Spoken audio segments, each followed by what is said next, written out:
Hey everybody, and welcome to Big Red Homestead. I'm Josh, that's Caleb, and today, Nebraska, Michigan State. Both teams looking for a big-time win. Obviously, Nebraska is looking to lock in a bowl game for the first time in what feels like a millennium. And today we're going to go through the X factors, the biggest keys to this game.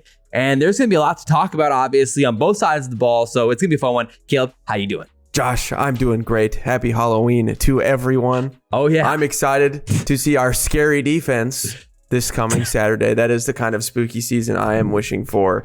It is incredible. This is the first time in our channel's history we'll really have a chance to play for even a game to go to a bowl game. Which is outrageous. Yeah, it's been a bizarre season for Michigan State at this point to pair with the bizarre coaching situation. I mean, they only have 2 wins. It is our first 2 games of the year. They beat Central Michigan and Richmond, and since then, they've lost 6 in a row at this point, including all their Big Ten games, 5 in a row now: Maryland, Iowa, Rutgers, Michigan, and Minnesota, including a 49-0 shutout against Michigan. Couldn't be us. We scored points. So we did. This makes it pretty interesting because it's Michigan State's last home game, actually, because their last game of the year, they're going to be playing Penn State in Ford Field. So this is a really weird situation for them, trying to find a win at home. And again, when Nebraska's trying to look for a bowl game, there's going to be high stakes, I think, overall for both sides. So right now, overall for the game, Michigan State, it opened up surprisingly close. It was opening up like a 1.5, 2-point favorite line for Nebraska. It's betted up to now about 3.5. And the over-unders at a measly 35.5 points. So this is going to be a low-scoring bloodbath, it looks like, in the Big Ten in East Lansing. That's low. It's bad. Yeah, it's low. And so right now in power rankings, Nebraska's up to 49th in the PFF power rankings. MSU's at 89th. So PFF thinks we have a pretty good chance in this game. And so overall, it's going to be really, really interesting. So on the offensive side, let's start there. What are your thoughts on this Michigan State offense? Yeah, they've really gone through it in the quarterback situation going through the year. They've had 3 quarterbacks thus far. They played Noah Kim, who started the year. He kind of got hurt and benched. Caden Hauser also entered. And lastly, now we have Sam Leavitt, who has kind of emerged this freshman. Yeah. And he's kind of emerged as the quarterback now. That's who we think is going to start this game. He looks the most dangerous of any of them with his legs. He's actually PFF graded, an 88 runner with his legs. And he's had a lot of flash. He has 65 yards on 11 carries. And he has the highest average of yards per carry on the team with 5.9. And he's made some big runs, and he opens up the read option. A lot of what Nebraska does in some of those ways, they kind of ran quarterback sneaks anyway through there, or quarterback draw plays. They also, they like to spread out 4 or 5 guys, run up the middle on, a third and mid situation. He seems to be the most dangerous for what they want to do, especially when none of the other guys have really stood out as elite passing, with Noah Kim only throwing for 57%, and then Caitlin Hauser, again, right around that 50% mark. So Sam Leavitt actually, he's 66. Again, only 21 passes, so a short sample size. It's been a small sample size. I mean, he basically has only played in 3 games this year, obviously true freshman year. So the only reason why he might not start would be is if they want to save his red shirt for the future and just deal with it this season, considering they're already 2-6 and all of these things. So that'd be the only reason I would see why they might not. But at the same time, he still has one more game to play. So you could just throw him out there in a game where you're trying to win at home against Nebraska, in a winnable game for them versus some of the other games that they're playing the rest of the season. So it is tough. He looked good, especially. So he came in the 4th quarter against Minnesota after Hauser was benched. And like you said, he looked good. And they had a beautiful touchdown slant that he threw that was perfectly timed. He also had some struggles. He was strip sacked and then threw a really bad pick towards the sidelines in the red zone. So rainy game, but yes. Yeah, I mean, it was a mixed bag for him in his debut as well, not really his debut, but his debut in a meaningful situation, because he played like in the Michigan game when they were getting blown out, in the Maryland game when they were getting blown out. There is some upside for this offense, and overall, the offense really, though, basically rotates around their running game and their performance of running back Nathan Carter, who is a transfer, actually. Yeah, he has had 141 carries for 609 yards this season. Definitely been the workhorse running back. He averages 4.3 yards per carry. He has 4 touchdowns in his long was 44 yards on the game. He's just a consistent back, and there's been multiple times watching the game on a 3rd and 2, 3 situation where their offensive line didn't really perform, but he single-handedly could carry them to get the run. He's a strong physical back. He's not as much of a flash. That was more Jalen Berger, who was hurt for the year. Yeah, that's tough for them. I'm not sure what his Big Ten comparison would be now. I'm thinking of it, but he's like just Cam solid. Porter or something from Northwestern. Watching this Michigan State team just continually reminded me of the Northwestern offense, which is a good sign for Nebraska. He came from UConn, which is where EJ Barthel was before being at Nebraska. So he actually coached him, which is an interesting little connection there. Overall, the offensive line for MSU isn't star-studded by any means. Right now, in pass blocking, they've been decent on the year. They're 43rd in offensive line pass blocking efficiency. And when it comes to run blocking, it's been a very average, ho-hum, middle of the road type of season for Michigan State. So when you watch this team, nothing really jumps out on paper. They have a decent tight end that sometimes gets involved. Realistically, on the offensive side, they run pretty basic shotgun, pro-style offense. They run reads, they run QB draws, and they don't do anything that flashy. When they throw downfield, it's been pretty inconsistent. So there isn't anything that gets you really that worried on the offensive side for me. Is there any other things that come to mind for you? I mean, their best wide receiver is Montorie Foster Jr. He has 342 yards on the season. He has 1 touchdown. But yeah, I mean, their longest pass play, they have one 72-yard pass play on the season, but most everything else is in that 30 to 40 range. They're not that explosive of a team, which is good for Nebraska. Again, we've been able to keep everything in front of us, and so I feel like that gives us even more permission to be aggressive as this team. And again, their offensive line is solid, like you said. They're 56 in run blocking, and Carter's a solid Big Ten running back. So this will be, a challenge for our offense, for our defense to continue to prove, are we the best run defense in the Big Ten? It's a great challenge for them. And their O-line and D-line, I think they're big and physical on both fronts. Again, they're not explosive. There's not like a Jenkins like from Purdue, but they do a lot of stuff. The two things they've done actually surprisingly well compared to how bad the rest of their offense has been, because right now they're 129th in points per game and 129th also in points per play. So it's been ugly, but they're 68th in red zone scoring. So they've actually been somewhat efficient in that regard in comparison. And they're 34th in QB sack percentage. So they're keeping their quarterbacks upright overall pretty effectively, actually. They're not going to blow you away. They're not beautiful by any means, but they can get points on the board. And we talked about in the Patreon breakdown video, but we're like, it doesn't make sense why suddenly their offense just starts ripping off like 10-yard runs. Like there's not really any rhyme and reason to it. It's like, oh, they actually blocked well that play, and they got upfield. They got to the second level, and they were pulling effectively. Actually, they look pretty good. And then they'll just get stuff, 3 and out, 3 and out, 3 and out. And you're like, what's going on? So it's just really inconsistent and an unfortunate performance. I think obviously it, like you said, it starts with the quarterback play. We'll talk more about that in the X factors. First word that comes to mind when you think Michigan State's defense. I mean, defensive line, probably. I mean, I could say average, but I feel that's mean. It's definitely the defensive line. It's pretty average. Not great.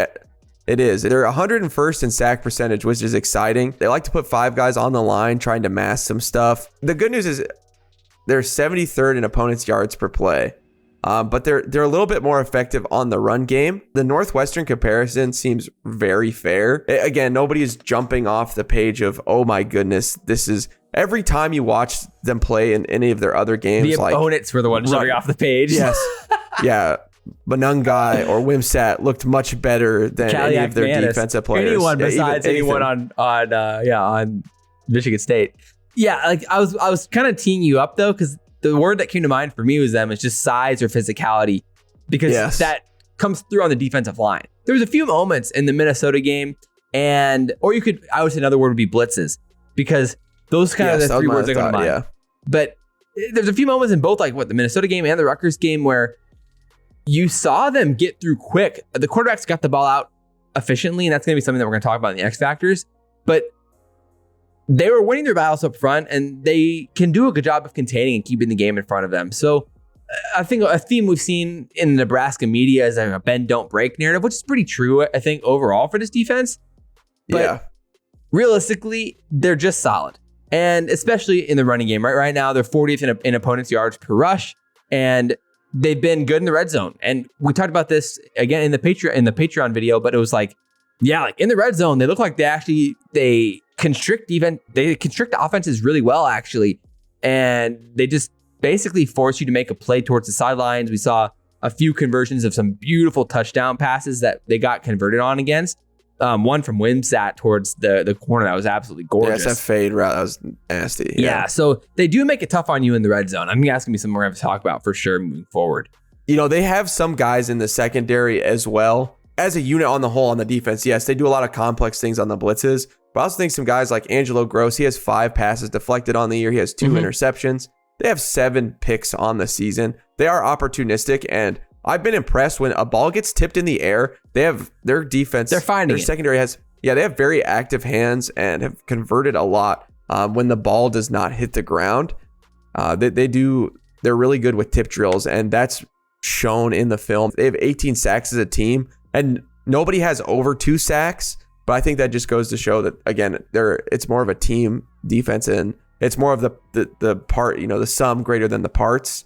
They throw a lot of different blitz looks at you, and it depends on which number is going to be called. Nobody's consistently dominant, but it is going to be a group effort for our offensive line to figure out how to stop them. Yeah. Basically, like you said, they have 2 players in the top 155. They're both tied for 153rd in run stop percentage on PFF, Jordan Hall and Derek Harmon, who've both been pretty effective there. But besides that, team effort and really coming through as a whole. So they're pretty straightforward. They keep the game in front of them. And they, like you mentioned, they like playing some safeties deep and just keeping the game in front of them and not letting these big plays happen. And that's basically their strategy for trying to win. So in the X factors, turnovers are always an X factor. We talk about every single week. It's the most obvious X factor in any game, most basic one you can have. But like in the Minnesota game, they turned the ball over on the first play of the game. Yeah, Minnesota does. We ever done that? What? That would never happen to us. So immediately Minnesota gave up a field goal right at the start, and then they gave up another field goal. So again, Minnesota got MSU's offense off the field after 2 straight turnovers from Minnesota on back-to-back drives.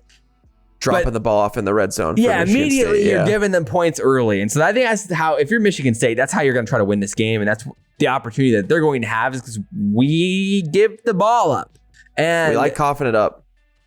So inevitably, this is something to watch out for. And one of the best narratives that Michigan State is going to have, considering it literally just happened against Minnesota. Realistically, my first real X factor is just one word. It's physicality. Because in the Rutgers game, we saw how much more physical they looked. Immediately, you're like, wow, this is insane.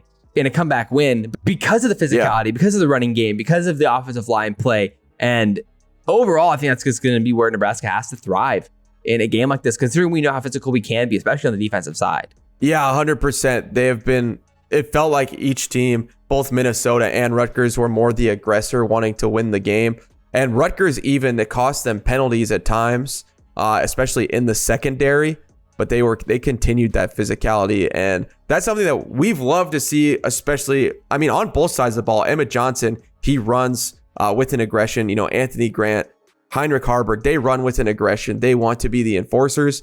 I want to see physicality and dominant contact from our offensive line, because again, their defense, they're predicated on complex blitz packages, masking things, not knowing where the blitz is going to come from. It's going to take a high level of communication with a lot of moving parts on this team. And again, they're semi-effective at stopping the run. They're allowing 3.7 yards a carry. It's really, a lot's going to fall on our offensive line's shoulders, I think even more than the weeks in past, because these guys are physical. They are big up front, and it's going to be a real challenge for our offense. And I think that in that trench is where a lot of this is going to be won or lost for Nebraska this week. Yeah, when it comes to how Nebraska can attack this offense, we saw a few different ways to do it, but Minnesota had the most success actually running off tackle from shotgun on these reads.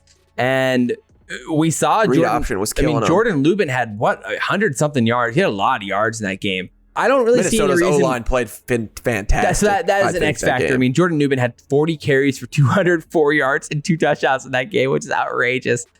But at the same time, if we could even execute to half the level of that, I think we could have some huge success. And we have a quarterback who's more mobile and more of a threat. Obviously, Ethan, he ripped off 1 or 2 nice runs in that game, but nothing like what Harburg could potentially do in a game like this.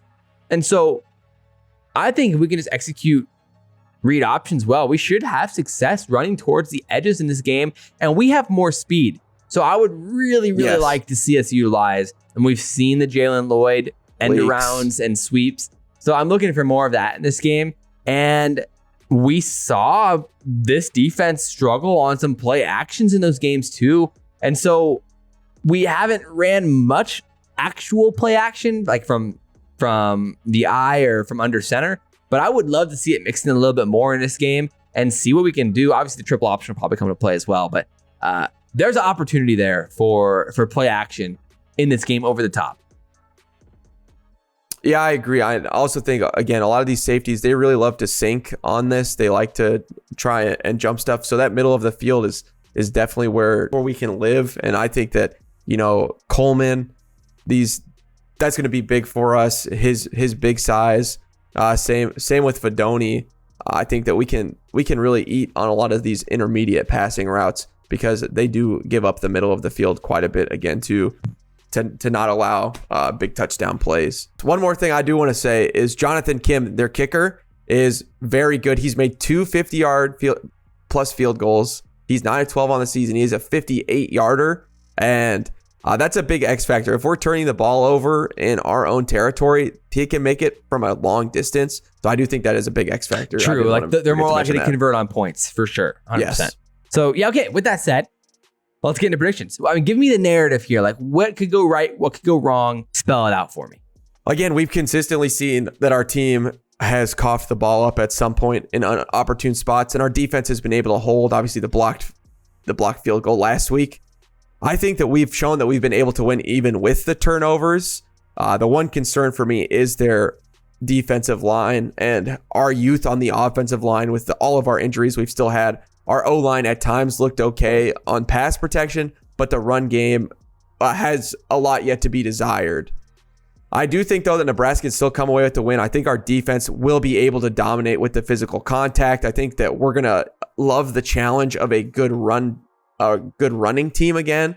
And I think we're going to be able to meet that with a lot of physicality this week. And I think we're going to be able to get some fumbles. We saw that the quarterback was willing to, cough up some strip sacks. And I think that we're going to be able to get to him this week.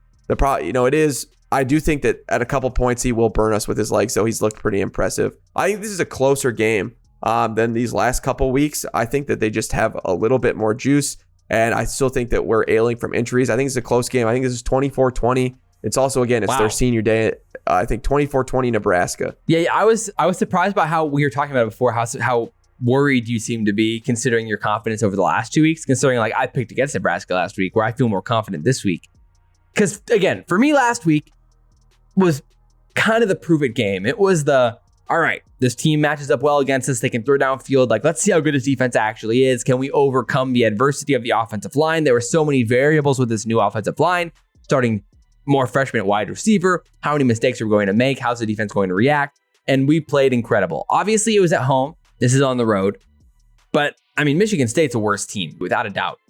And they're worse than Illinois as well, in a game we won on the road. Northwestern's up for debate, I think, when it comes to how good Michigan State could be. But Northwestern beat Maryland. I think it's the matchups makes fights, and I think they got a good matchup on us with their D-line being good. I agree. Solid against the run. And they've been a defense that's obviously been able to turn the ball over against teams. So there are narratives there, and they can convert with their kicker. So they're going to find some points for sure. But at the same time, like, I don't really see any way that they have an efficient narrative where they can move the ball. Oh, we're going to lock them down. Minnesota's, our defense better than Minnesota's, is at least close.